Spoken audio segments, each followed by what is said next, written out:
श्री शिवाय नमस्तुभ्यम। दोस्तों, आप सभी लोग जानते हैं कि पितृपक्ष के महीने में जो एकादशी आती है उसे हम लोग इंदिरा एकादशी कहते हैं। और ये सभी एकादशियों में बहुत अलग एकादशी मानी जाती है, क्योंकि पितृपक्ष की एकादशी का अगर आप लोग फल अपने पितरों को दे देते हो ना, तो इससे आपके पितरों को मोक्ष मिल जाता है। और ऐसा भी कहा जाता है कि आपके 7 पीढ़ियों के जो पितृ होते हैं वो इस एकादशी से यहाँ पर तर जाते हैं, अगर आप उन्हें इस एकादशी का यहाँ पर पूरा फल दे देते हो। और दोस्तों, ये एकादशी साल में सबसे अलग एकादशी मानी जाती है, क्योंकि ये एकादशी पितृपक्ष के दिनों में पड़ती है। और इस एकादशी का व्रत अगर आप अपने पितरों को दे देते हो तो वो आपके ऊपर से पितृ दोष भी हटा देते हैं और आपसे सदैव यहाँ पर प्रसन्न भी रहते हैं। तो इस बार की ये इंदिरा एकादशी पितृपक्ष एकादशी कब रहेगी, किस दिन हमें इसका व्रत रखना है और अपने पितरों को इस व्रत का यहाँ पर फल कैसे देना है, सारी जानकारी हम आपको इस वीडियो में देंगे। साथ ही में आपको इस व्रत का पारण कब करना है, क्योंकि एकादशी जब आप व्रत रखते हो तो उसका व्रत का पारण के साथ में ही आपको व्रत का संपूर्ण फल यहाँ पर देखने के लिए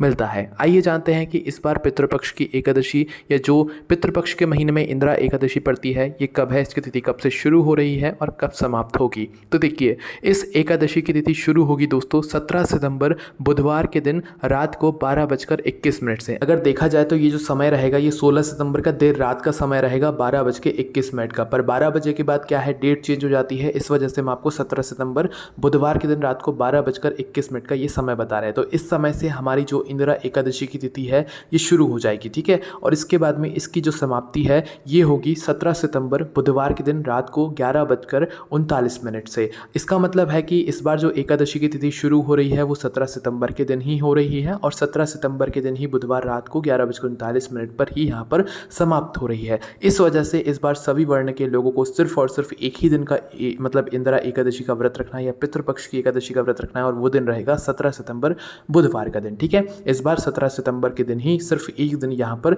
एकादशी का व्रत रखा जाएगा, ठीक है। इसके बाद में दोस्तों अब आप लोग जान लीजिए कि इस एकादशी के बाद में जो द्वादशी तिथि होती है ये कब से लेकर कब तक यहाँ पर रहेगी, क्योंकि दोस्तों द्वादशी तिथि में ही आपको अपने व्रत को खोलना पड़ता है और इसी के बाद में इसमें एक हरिवासर का भी समय रहता है जिस समय आपको अपना व्रत नहीं खोलना पड़ता है। इसलिए द्वादशी तिथि का भी आप लोग जान लीजिए कि कब से लेकर कब तक ये द्वादशी तिथि हमारी रहेगी। तो द्वादशी तिथि जो रहेगी वो 17 सितंबर बुधवार के दिन रात को 11:40 से शुरू हो जाएगी, ठीक है। मतलब कि एकादशी तिथि समाप्त होने के बाद ही द्वादशी तिथि शुरू हो जाएगी और 11:40 को रात से ही हरिवासर का समय भी शुरू हो जाएगा, जिस समय में हम लोगों को एकादशी व्रत का पारण नहीं करना चाहिए।